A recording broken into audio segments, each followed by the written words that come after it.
नमस्कार, आप देख रहे हैं न्यूज़ 24 और आपके साथ मैं हूं ऋषभ शर्मा। भारत ने टोक्यो ओलंपिक्स में शानदार प्रदर्शन दिखाया है। अब तक सबसे ज्यादा 7 मेडल जीतने में भारत कामयाब हुआ है। लेकिन इन 7 मेडल्स में जो सबसे ज्यादा चर्चा हो रही है वो हो रही है देश के दूसरे गोल्डन बॉय और एथलेटिक्स के पहले गोल्डन बॉय नीरज चोपड़ा की। नीरज चोपड़ा जिन्होंने इतिहास रचा और आज़ाद भारत के वो पहले ऐसे एथलीट बने हैं जिन्होंने एथलेटिक्स में गोल्ड मेडल हासिल किया। उन्होंने जेवलिन थ्रो में अपनी शानदार परफॉर्मेंस के साथ में देश के नाम ये कीर्तिमान किया। आज देश का हर शख्स उन्हें पहचान चुका है। वो हर घर की चर्चा बन चुके हैं, नए पोस्टर बॉय बन चुके हैं, नए यूथ आइकॉन बन चुके हैं। और इस वक्त मेरे साथ बात करने के लिए सीधे टोक्यो से जुड़ चुके हैं देश के new golden boy, yes, Neeraj Chopra. Neeraj, बहुत बहुत स्वागत है आपका न्यूज़ 24 पर। थैंक यू जी। अच्छा नीरज, मेरा जो है पहला सवाल तो मैं यही कहूँगा, हम तो जानते हैं कि जो आपने उपलब्धि दिलाई है देश के नाम वो आसान नहीं है। और जैसा जश्न यहाँ हिंदुस्तान में मना, आप तो टोक्यो में थे, आपको उसकी वाइब ज़रूर आई होंगी, लेकिन आपको एहसास है कि आपने क्या किया है? हाँ जी बिल्कुल, बहुत अच्छा लग रहा है कि एथलेटिक्स में खासकर कि मैंने ऐसे पहली बार मेडल आया और गोल्ड आया है।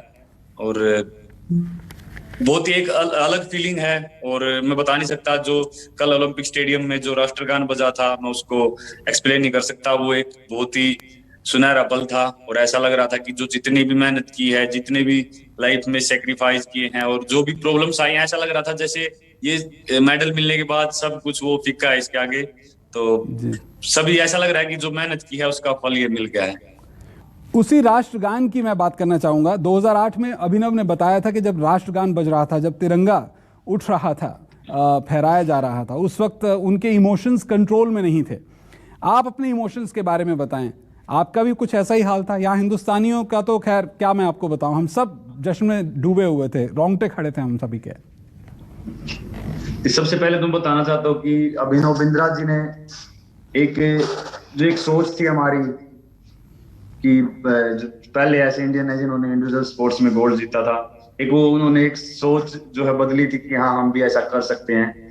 और बिल्कुल वो बहुत ही उनको प्राउड फील हुआ उस टाइम पे। और ऐसा ही मुझे बहुत ही एक अच्छा लग रहा था जब अपना राष्ट्रगान बज रहा था और मैं वहां पे खड़ा था। और मतलब मुझे भी ऐसा फील हो रहा था कि हाँ यार, कहीं ऐसे लग रहा था कि आंसू ना आ जाए, लेकिन मेरे अंदर एक जोश था। और मुझे लगता है कि वो जोश ही होता है कि आपकी आंखों में जो आंसू होते हैं वो वैसे आंसू नहीं होते, वो बस अब हमको पता नहीं होता, वो कंट्रोल नहीं कर सकते हम। तो जी, उसी टाइम पता लगता है जी वो उस पे किसी का कंट्रोल नहीं होता। पर काफी खुशी हुई उसके बाद। नीरज, मैं वाकई में बता रहा हूँ, इस वक्त आपसे बात करते हुए मेरे रोंगटे खड़े हुए हैं। मुझे बहुत ही खुशी महसूस हो रही है। और हिंदुस्तानियों ने जब देखा ना कि आपको तो आखिरी अपने थ्रो से पहले ही पता चल चुका था गोल्ड मेडल आने वाला है, तो वो हिंदुस्तानियों की जो जश्न था वो पहले ही शुरू हो गया था। मैंने आपके पिताजी से बात की, उनके गले से आवाज़ नहीं निकल रही थी। उनको इतना ज़्यादा लोगों ने घेर रखा था, मालाओं से उनका गला पूरा लबालब भरा हुआ था। आपकी भी बात हुई होगी अपने परिवार से, अपने पिताजी से, उनका क्या कहना था? अभी तक तो मेरी बात हो नहीं पाई जी घर पे, क्योंकि मैं कल स्टेडियम से लेट आया यहाँ पे और 3-3:30 बजे मैं वहां से आया। फिर उसके बाद कुछ अपने इंडियन जर्नलिस्ट थे और कुछ जूम मीटिंग से वो की मैंने। फिर उसके बाद काफी थके हुए थे, फिर थोड़ा बहुत सोए, फिर सुबह फिर उठना पड़ा। तो अभी घर पे बात हो नहीं पाई, अभी करूंगा मैं बात। लेकिन हाँ बिल्कुल, वो बहुत ही खुश होंगे। और घर वाले तो क्या, मुझे लग रहा है कि कल पूरा देश ने जैसे मना, क्योंकि मैंने कुछ वीडियोस साथ में जो लोग थे उन्होंने दिखाई, सब बता रहे थे कितने खुश हैं। और मैं सभी को थैंक यू बोलना चाहता हूँ कि आप सभी ने इतनी दुआएं की, और आप सभी की दुआओं की वजह से आज मैं मेडल जीत पाया हूँ और आप लोगों का सपोर्ट था जी। नीरज, आप सिर्फ 23 साल के हैं। मैं वाकई में बताना चाहता हूँ कि इतना ज़्यादा हम्बल, इतना ज़्यादा ज़मीन से जुड़ा हुआ एक चैंपियन खिलाड़ी कम ही होता है। आप ऐसे ही रहिएगा, हम तो यही चाहेंगे। लेकिन जो उपलब्धि आपने हासिल की है, उसके बाद में प्रधानमंत्री मोदी से लेकर आपको खेल मंत्री और सभी लोगों ने बधाइयाँ दी। वो कुछ फीलिंग्स के बारे में बताएं। यहाँ पर ट्विटर पे बम्बार्टमेंट हो गई, आप नंबर 1 ट्रेंड हो रहे थे कल।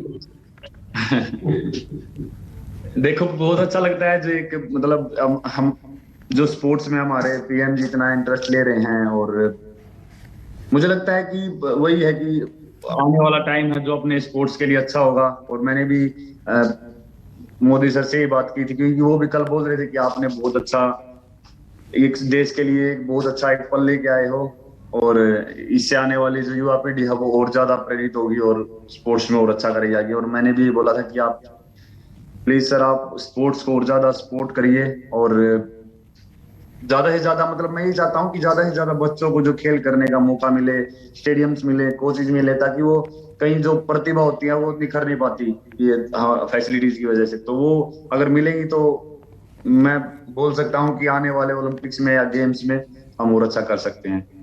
अच्छा अच्छा नीरज, आपको एक स्टाइल आइकॉन के तौर पर भी पहले से देखा जाता था, क्योंकि हम जानते हैं थोड़े आप युवा भी हैं, आपके बालों के स्टाइल की चर्चा होती थी, अखबारों के अंदर फोटोग्राफ छपती थी, मैगजीन्स में फ़ोटो छपती थी, टेलीविज़न पे भी हमने ओलंपिक में जाने से पहले आपका जिक्र किया। और मेरी माताजी ने, जब मैंने उनको बताया कि आज मैं नीरज के साथ बात करने वाला हूँ, उन्होंने बोला कि जब बात करोगे तो नीरज को कहना कि अब जो है नज़र का टीका भी लगाना शुरू कर दें। हाँ, अपने घर पे ऐसे बोलते हैं, मेरी माँ भी ऐसे पहले जब छोटे होते थे कुछ भी अगर प्रॉब्लम होती थी तो बोलते थे नजर लग गई, ऐसा मतलब वो उनका मानना होता है। और वो कोई ऐसे नहीं है, वो अपने अपने बच्चों को ऐसे बहुत दिल से मानते हैं, और वो इस चीज को बहुत ही डीपली लेते हैं शायद कि हाँ नजर लग जाती है और काला टिक्का लगाना चाहिए। तो बस वही है जी, उनको मैं प्रणाम करता हूँ कि उन्होंने ऐसा बोला। बाकी अभी तो ऐसा कुछ नहीं है यहाँ पे, तो ऐसा नजर की कोई बात नहीं है, क्योंकि बाकी नहीं नहीं, वो एथलीट ने सिर्फ बहुत ही मेरी माताजी की बात नहीं है, वो देश की हर माताजी, जो हर माएँ हैं, उन सभी का हाँ ये जी। नज़रिया है कि आप हम सबके जो है एक गोल्डन बॉय हैं। और जो उपलब्धि आपने हासिल की है वो वाकई में बहुत बड़ी बात है। आपको चोट से गुजरना पड़ा, एक वक्त था आपके कंधे में चोट थी, लग रहा था कि शायद 2020 में अगर ओलंपिक खेल होते तो आप अपना सर्वाधिक बेस्ट नहीं दे सकते थे, लेकिन आपको जो एक्स्ट्रा टाइम मिला कोविड में, आपने उसमें अपने आप को प्रिपेयर किया और फिर 2021 में जो है ये एक और उपलब्धि हासिल की। कहीं जहन में, दिमाग में इस चीज़ को लेकर फिक्र थी, कोविड की वजह से ट्रेनिंग पर असर आया, चोट भी लग चुकी थी? जी बिल्कुल, क्योंकि 2019 का पूरा साल तो चोट की वजह से ऐसे चला ही गया, कुछ मैं खेल नहीं पाया था। और मुझे अपनी एल्बो की सर्जरी करवानी पड़ी थी, और मैं भगवान का और डॉक्टर का शुक्रिया करता हूँ, और सभी जिसने मुझे सपोर्ट किया कि वो सर्जरी सक्सेसफुल रही। उसके बाद जो रिहैब था वो भी अच्छे से हुआ। लेकिन मेरा 2019 का जो पूरा साल था वो बिना कुछ खेले ऐसे निकल गया। तो फिर पर मैंने बीच में अच्छी शुरुआत की थी, मैंने क्वालिफाई किया ओलंपिक्स के लिए, और अच्छा प्रिपेयर हो गया था मैं, और पूरा रेडी थे हम ओलंपिक्स के लिए। लेकिन वो पेंडेमिक की वजह से ओलंपिक को पोस्टपोन कर दिया। तो थोड़ा मन में आया था कि यार, ऐसे लगा था कि यार इतना मुश्किल से दोबारा फिट हुए हैं और कहीं कैंसिल ना हो जाए ओलंपिक। तो वो काफी मुश्किल टाइम था उस टाइम। एक तो ट्रेनिंग नहीं हो रही थी, ऊपर से जो ओलंपिक्स है उनका कुछ श्योर नहीं हो रहा था कि पता नहीं होंगे या नहीं। लेकिन फिर भी ऐसे पोस्टपोन हुआ तो फिर हमने जी। यही एक पॉजिटिव वे में लिया कि चलो हमको एक साल और मिल गया है, तो हम और जो हमको लगता था कि जो हमारी कमियां हैं टेक्निक में या जो ट्रेनिंग में, जो हमको लगता है कि हम और इम्प्रूव कर सकते हैं, तो उन चीजों पे और ज्यादा काम किया। और आज यहाँ आपके सामने आज गोल्ड जीता है, तो इसकी एक मुझे लगता है कि जो पिछला टाइम था उसका अच्छे से यूज हुआ है और अच्छी ट्रेनिंग हुई है, तो आज उसी कारण यहाँ पे हम गोल्ड जीत पाए हैं। आपकी मुस्कान नीरज बहुत अच्छी है, और मैं जानता हूं कि अब आप जो है गोल्डन बॉय से गोल्डन क्रश भी बनने वाले हैं। मुझे तो लगता है आप देश के अब मोस्ट एलिजिबल बैचलर हैं। घर पर बहुत रिश्ते आएंगे आपकी शादी के लिए। कोई बात नहीं, अभी तो पहले तो स्पोर्ट्स पे फोकस है, उसके बाद देखते हैं सब। अच्छा, मतलब चलिए खैर, वो बात तो है, ये तो थोड़ा लाइटर नोट पे थी। आपके अगर टोक्यो ओलंपिक्स की बात करें तो जर्मनी के जो वेटर हैं उनको लेकर आपके साथ में कंपटीशन की चर्चा हो रही थी, और उन्होंने आपको एक चैलेंज भी दिया था कि आप उनके आसपास भी नहीं फटक पाएंगे, लेकिन जो कंसिस्टेंसी आपकी थी आपने उस पर मेंटेन किया और फाइनली वो चीज़ अचीव की। पहली बार में ही, पहले तो क्वालिफिकेशन में ही आपने अपना सिक्का मनवाया, और जो फाइनल्स में भी जो थ्रोज फेंके उसके बारे में बताएं। जी देखो, वो जो भी उन्होंने बोला, क्योंकि मैं उनकी रिस्पेक्ट करता हूँ, वो एक बहुत ही अच्छे एथलीट हैं। और इस साल और पिछले साल उनकी जो परफॉर्मेंस रही है वो बहुत ही एक अद्भुत परफॉर्मेंस थी। मुझे लगता है कि जिनका वर्ल्ड रिकॉर्ड है जैन जलाजनी, उनके बाद ये इन्होंने second best throw Johannes Vetter ने लगाया है। और इनका बहुत ही अच्छा सीजन रहा है, इन्होंने बहुत अच्छी सीरीज किया थ्रोज की। लेकिन वो पता नहीं दिन के ऊपर होता है कि मतलब हम पहले उसको बोल नहीं सकते कि हाँ मैं वहां पे इस कंपटीशन में इतना थ्रो करूंगा या ऐसा करूंगा। पर पता नहीं उनके साथ क्या हुआ, मुझे खुद ऐसा समझ में नहीं आ रहा है कि इतना अच्छा एथलीट है जो जिसने इतना अच्छा सीजन पूरा अच्छे से निकाला, इतने अच्छे अच्छे थ्रो की 96 मीटर उन्होंने सीजन में थ्रो की। पता नहीं, मुझे खुद नहीं पता उनके साथ क्या हुआ, लेकिन हम जानते हैं क्या हुआ होगा, क्योंकि पर फिर भी आपके कुछ साथ कह नहीं सकते 2 दिन। जी हम जानते हैं क्या मैं हुआ इसके होगा। ऊपर आप कोई जो है डाउन टू अर्थ हैं, आपने सिर्फ फोकस किया, उनके साथ में शायद ओवर कॉन्फिडेंस जो था उन्हें ले डूबा। और आपके परफॉर्मेंस के अलावा मैं थोड़ा सा पीछे चलता हूँ। 2016 में जब आपने अंडर जूनियर वर्ल्ड कप के अंदर आपने गोल्ड मेडल जीता, रियो ओलंपिक्स में क्वालिफाई करते करते रह गए थे, शायद आप तो तब भी मेडल के लिए दावेदार थे। तभी से एक फोकस बना लिया था कि अगली बार जो है मेडल लेकर आना है, सपना था गोल्ड मेडल का। और अब जब गोल्ड आ गया है तो आगे के बारे में क्या कह सकते हैं, व्हाट्स नेक्स्ट मिशन? देखो जी, मुझे तो लगता है हर खिलाड़ी का सपना होता है ओलंपिक्स खेलना और ओलंपिक में मेडल जीतना। और बिल्कुल 2016 में मेरी खुद ओलंपिक के लिए तैयारी थी। उस टाइम मैं सोच रहा था कि मैं क्वालिफाई करूं, मेरा ऐसा कोई मेडल के लिए कुछ हो नहीं था, क्योंकि मेरा जो डिस्टेंस था वो क्वालिफाई तक ही था। उस टाइम पे 82.23 मैंने किया था और 83 मीटर का अपना क्वालिफाई था।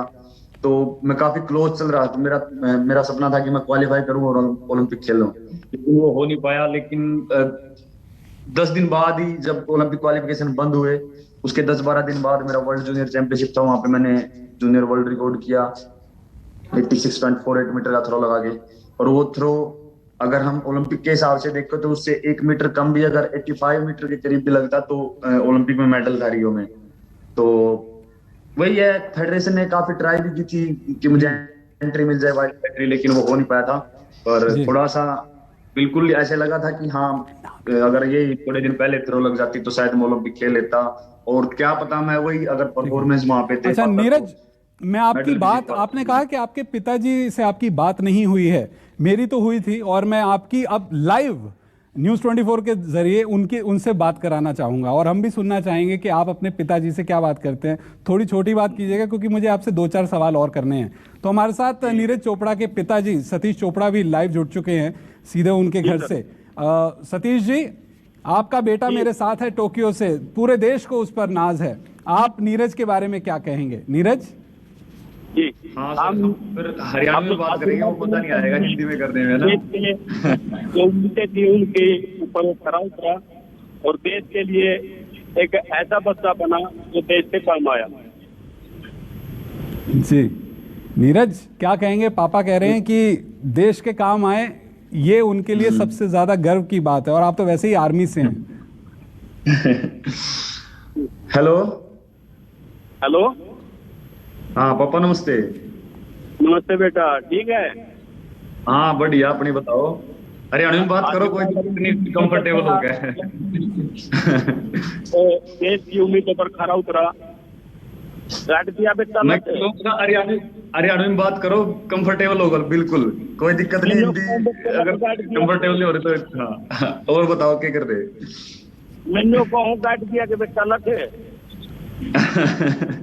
हाँ गड्डी की आवाज भी तो।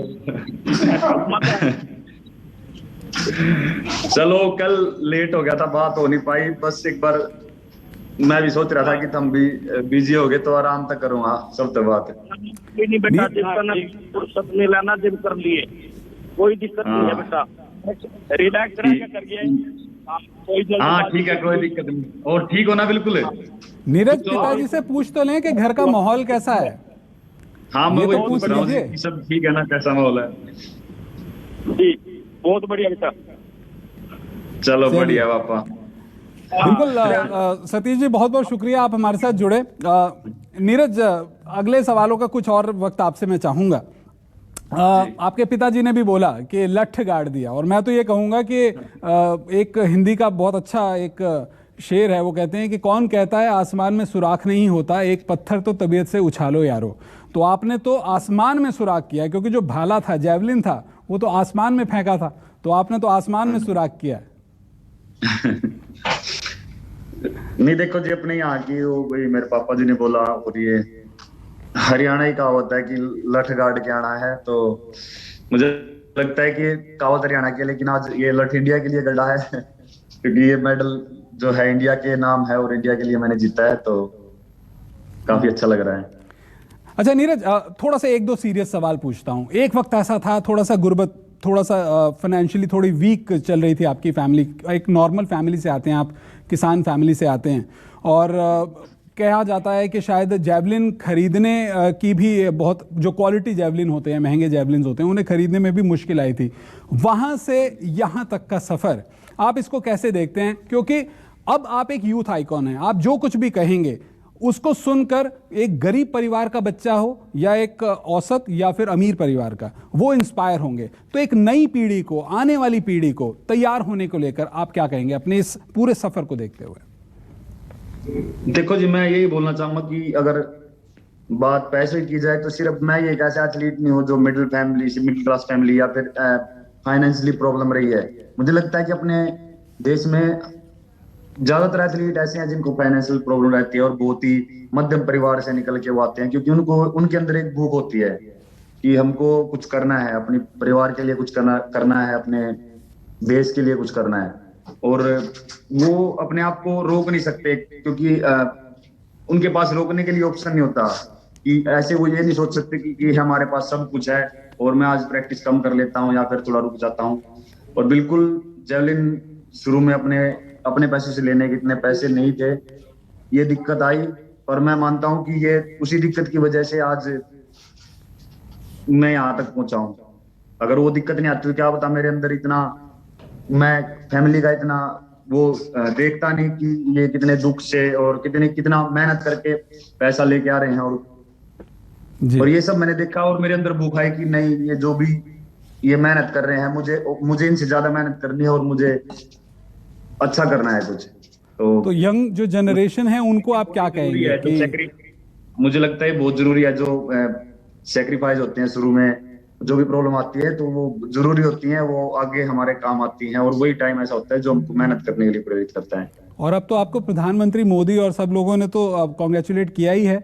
आपको ये भी जानकारी मिल ही चुकी होगी कि तमाम जो अलग अलग इंस्टीट्यूशंस हैं, सरकारें हैं, साथ ही साथ हरियाणा सरकार ने भी आपके लिए एक बहुत बड़ी इनाम राशि, करीब 6 करोड़ तो हरियाणा सरकार ही दे रही है। बीसीसीआई ने आपके लिए इनाम का अनाउंस किया है, और साथ ही साथ आर्मी भी आपको फेलिसिटेट करने के बारे में तैयारी कर रही है। इंडिया आकर सबसे पहले क्या करना है? सब देखो, मैं सही बताऊं तो काफी टाइम से मतलब यही होता है खिलाड़ी का कि घर से दूर रहता है, और मैं वही सोच रहा था कि आराम से ओलंपिक खेल के बढ़िया जाए तो थोड़ा घर पे थोड़ा टाइम बिताएंगे आराम से घर वालों के साथ। लेकिन अब ये थोड़ा शायद मुश्किल है, थोड़ा टाइम लगेगा, क्योंकि ये सभी जिसने हेल्प की है उनसे मिलना भी जरूरी है, क्योंकि वो उनका बहुत साथ रहा है। चाहे उसमें हमारी फेडरेशन है, साई है, टॉप्स है, आईओए, आर्मी और जेएसडब्ल्यू स्पोर्ट, जो भी हमको सपोर्ट करते हैं खिलाड़ियों को जी, मैं उन सभी का धन्यवाद करता हूं, क्योंकि उनकी सपोर्ट की वजह से ये एक पूरा एक टीम वर्क है जिससे एक खिलाड़ी बनता है। बस मैं 2-3 सवाल और पूछूंगा नीरज। मेरी कुछ दिन पहले, कुछ महीनों पहले मिल्खा सिंह जी से मुलाकात हुई थी, और उन्होंने कहा था कि जब मैंने उनसे टोक्यो ओलंपिक्स के बारे में पूछा था, उन्होंने कहा था कि ये एक लड़का है, उन्होंने आप ही का नाम लिया था, नीरज एक लड़का है जिससे मुझे पूरी उम्मीद है कि वो जरूर मेडल लेकर आएगा। क्या लेकर आएगा, कौन सा मेडल लाएगा, ये मुझे नहीं पता। अब वो नहीं है, अब वो इस दुनिया में नहीं है, तो अगर वो होते तो डेफिनेटली उन्हें बहुत ज़्यादा खुशी होती। और हमें मालूम पड़ा है कि शायद आपने अपने मेडल को एथलेटिक्स के तमाम खिलाड़ियों को और मिल्खा सिंह जी को डेडिकेट किया है।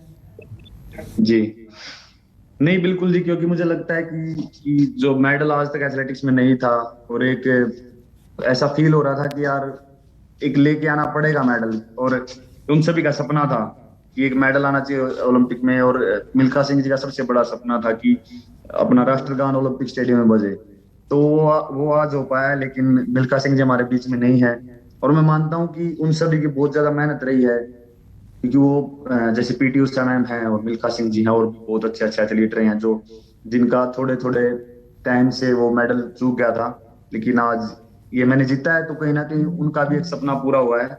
तो इसलिए मुझे लगा कि हाँ, ये उन सभी की मेहनत थी और आज उनका भी एक सपना पूरा हुआ है। तो इसलिए मैंने वो डेडिकेट किया कि हाँ, ये आप सभी की मेहनत है। वैसे तो जो उपलब्धि आपने हासिल की है मैं समझता हूँ वो बहुत बड़ी है।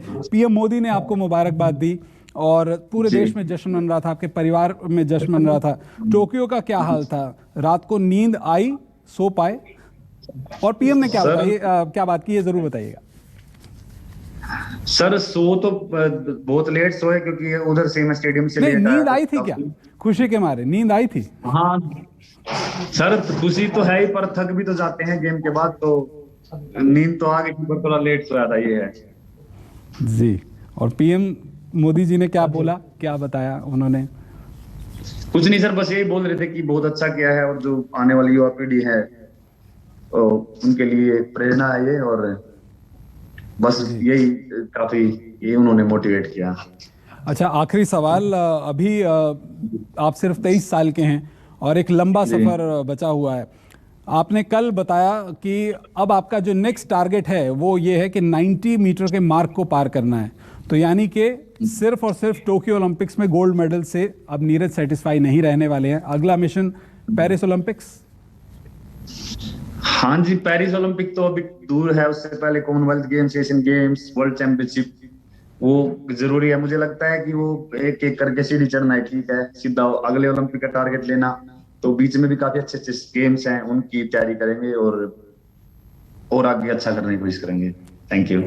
हमसे बात करने के लिए बहुत बहुत बहुत शुक्रिया नीरज। वाकई में मुझे बहुत खुशी है आपके साथ में बात करके। आप जितने डाउन टू अर्थ हैं, हमेशा ऐसे ही बने रहिए। आपको पूरे देश का आशीर्वाद मिलता रहेगा और पूरे देश का हर खेल प्रेमी आपके लिए दुआएं कर रहा है। और जब आप इंडिया आएंगे तब आप देखेंगे कि आपको जो प्यार मिलने वाला है, जो प्यार ऑलरेडी मिल रहा है, उसमें अभी और लगातार इजाफा होगा। बहुत बहुत शुक्रिया हमारे साथ जुड़ने के लिए। Thank you. तो ये थे नीरज चोपड़ा, जिन्होंने ना सिर्फ टोक्यो ओलंपिक्स में इतिहास रचा है बल्कि साथ ही साथ देश के हर शख्स को ये कहने के लिए मजबूर कर दिया है कि वाकई नीरज आज पूरे देश